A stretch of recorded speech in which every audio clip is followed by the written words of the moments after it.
Thank you very much, Mr. President. Ladies and gentlemen, good evening. Assalamu alaikum. Lovely to see you all here tonight. We are having a very entertaining night, are we not, with some very interesting things being said from the other side of the house tonight. Let me begin by saying, as a Muslim, as a representative of Islam, I would consider myself an ambassador for Islam, a believer in Islam, a follower of Islam and its Prophet. So, in that capacity, let me begin by apologizing to Anne-Marie for the Bali bombings. I apologize for the role of my religion and me and my people, for the killing of Theo van Gogh, for 7/7. Yes, that was all of us. That was Islam, that was Muslims, that was the Quran.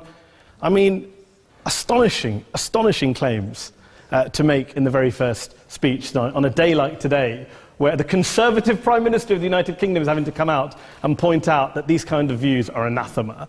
And I believe you're trying to stand for the Labour Party to become an MP in Brighton.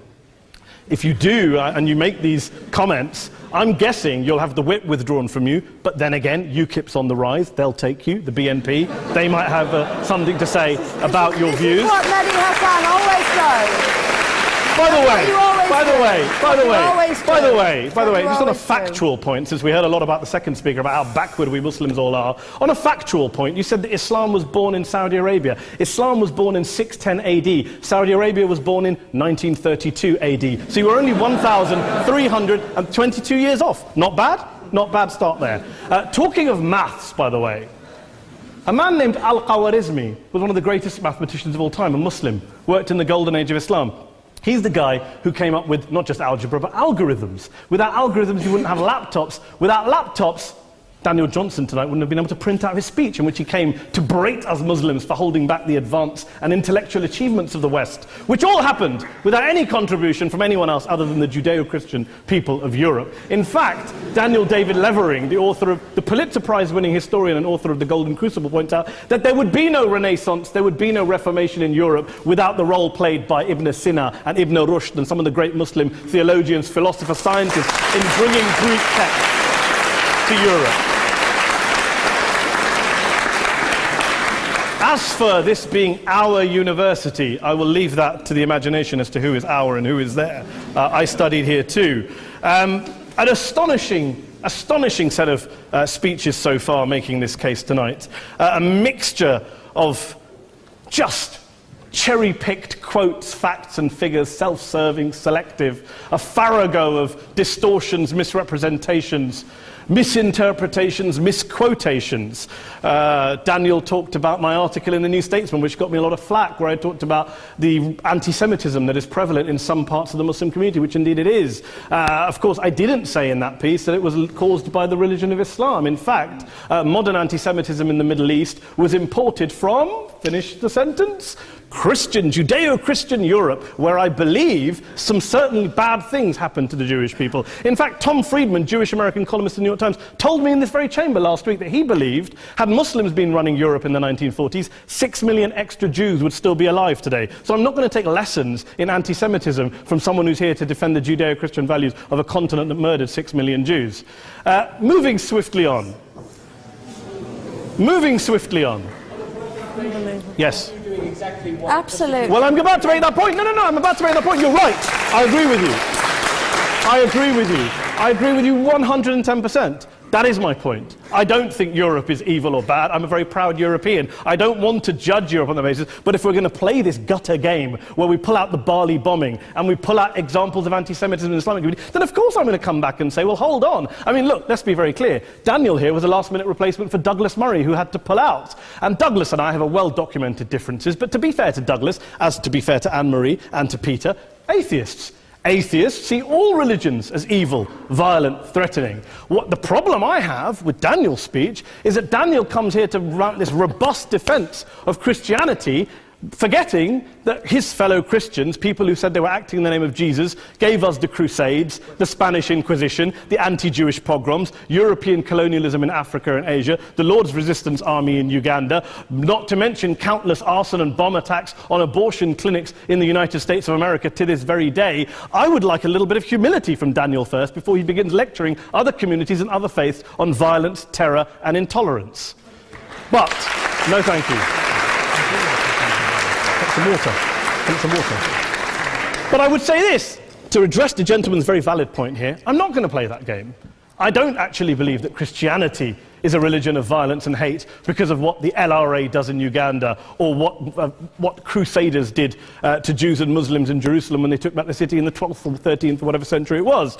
I believe that Christianity, like Islam, like pretty much every mainstream religion, is based on love and compassion and faith. I do follow a religion in which 113 out of the 114 chapters of the Quran begins by introducing the God of Islam as a God of mercy and compassion. I would not have it any other way. I don't follow a religion which introduces my God to me as a God of war, as some kind of Greek God of wrath, as a God of hate and injustice. Not at all. As Adam pointed out, you go through the Quran and you see the mercy and the love and the justice. And yes, you have verses that refer to warfare and violence. Of course it does. This is not a motion about pacifism. I'm not here to argue that Islam is a pacifistic faith. It is not.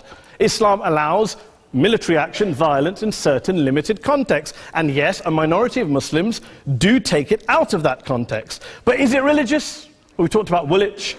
Daniel and Anne-Marie have suggested that it's definitely religion that's behind all of this. Well, actually, what I find so amusing tonight is we're having a debate about Islam. And the opposition tonight have come forward. We have a graduate in law, a graduate in modern history, a graduate in chemistry.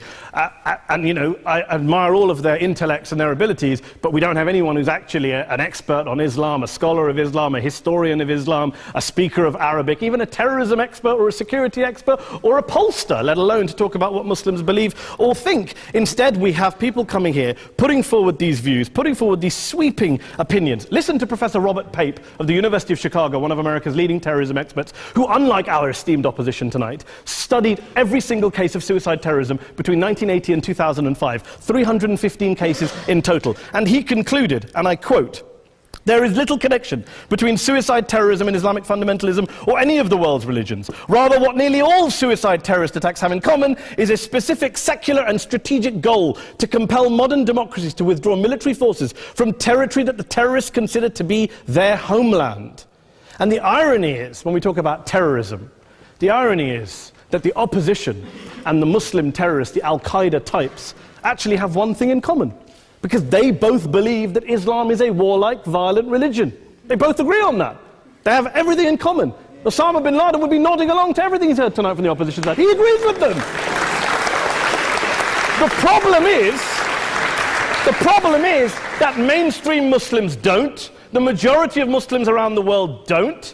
In fact, a gentleman here started quoting all sorts of polls. Gallup carried out the biggest poll of Muslims around the world, of 50,000 Muslims in 35 countries. 93% of Muslims rejected 9/11 and suicide attacks. And of the 7% who didn't, they all, when polled and focus grouped, cited political reasons for their support for violence, not religious reasons. And as for Islamic scholars and what they say, well, Daniel talks about our University of Oxford. We'll go down to Oxford Centre for Islamic Studies, get hold of a man named Sheikh Afifi al-Akiti, who is a massively well-credentialed and well-respected Islamic scholar, who has studied across the world, who in the days after 7/7 published a fatwa denouncing terrorism in the name of Islam, calling for the protection of all non-combatants at all times, and describing suicide bombings as an innovation with no basis in Islamic law. Go and listen to Sheikh Tahir al-Qadri, one of Pakistan's most famous Islamic scholars, who published a 600-page fatwa condemning the killing of all innocents and all suicide bombings unconditionally without any ifs or buts. There's nothing new here. This is mainstream Islam, mainstream scholarship, which has said this for years. You don't go out and kill people willy-nilly in the high street or anywhere else, on a bus or a mall, based on verses of the Quran that you cherry-pick without any context, any understanding, any interpretation, or any commentary. Point of information. Please. Well, it doesn't happen apparently. I didn't say it doesn't happen at all. I never said it didn't happen. I don't blame Islam. Yes, it's a very good point. And a lot of us are campaigning against that. And we're campaigning against it in the name of Islam. We're campaigning against it in the name of various interpretations of Islam. Anne-Marie comes and scares us with her talk of Sharia law. I would like to see the book of Sharia law. It doesn't exist. People argue over what Sharia law is. And you empower the extremists by saying there is only one version. You empower them all. I don't believe you took any interruptions, Anne-Marie, so I think you should stay there for a moment. Several countries. Here's what we're dealing with. Here's what we're dealing with. We are dealing, I took your point. Here we are dealing with a 1400-year-old global religion followed by 1.6 billion people in every corner of the world, a quarter of humanity, of all backgrounds, cultures, ethnicities, and yet the opposition tonight wants to generalize, stereotype, smear in order to desperately win this debate. And here's my question, if we're going to generalize and smear. If, okay, people say yesterday's bombers, and we've got to be careful, there's a trial going on, were yesterday's attackers, motivated by Islam? Big debate. I don't believe they were. Let's say they were. Let's say Faisal Shahzad, the Times Square bomber, was motivated by Islam. Let's assume, for sake of argument, that Richard Reeves, the shoe bomber, was motivated by Islam. If Islam is responsible for these killings, if Islam is what is motivating these people, and Islam is therefore not a religion of peace, a religion of war, then ask yourself this question: why aren't the rest of us doing it? Why is it such a tiny minority of Muslims are interpreting their religion in the way that the opposition claim they are? Let's assume there are 16,000 suicide bombers in the world. There aren't. Let's assume there are for the sake of argument. That's 0.001% of the Muslim population globally. What about the other 99.99% of Muslims who the opposition tonight either ignore or smear? The reality is that the rest of us aren't blowing ourselves up tonight. The reality is that the opposition came here tonight not worried about the fact that me and Adam might pull open our jackets and blow ourselves up tonight because we're followers of a warlike warrior religion which wants to take over Europe and Daniel's university. The issue is this. The issue is this.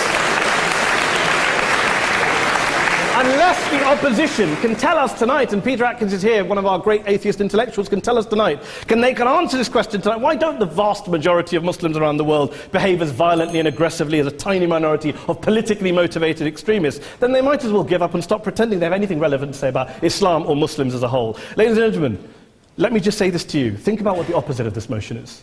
If you vote no tonight, think about what you're saying the opposite of this motion is. That Islam isn't a religion of peace, it's a religion of war, of violence, of terror, of aggression. That the people who follow Islam, me, my wife, my retired parents, my 6-year-old child, that 1.8 million of your fellow British residents and citizens, that 1.6 billion people across the world, your fellow human beings, are all followers, promoters, believers in a religion of violence. Do you really think that? Do you really believe that to be the case? They say that in the Oxford Union, the most famous debate was in 1933, when Adolf Hitler looked out for the result of the King and Country motion, where they voted against fighting for King and Country, and Hitler was listening out for the result. Well, tonight, 80 years on, there are two groups of people around the world who I would argue are waiting for the result of tonight's vote. There are the millions of peaceful, non-violent, law-abiding Muslims both in the UK, Europe, Asia, Africa and beyond, who see Islam as the source of their identity, as a source of spiritual fulfillment, of hope, of solace.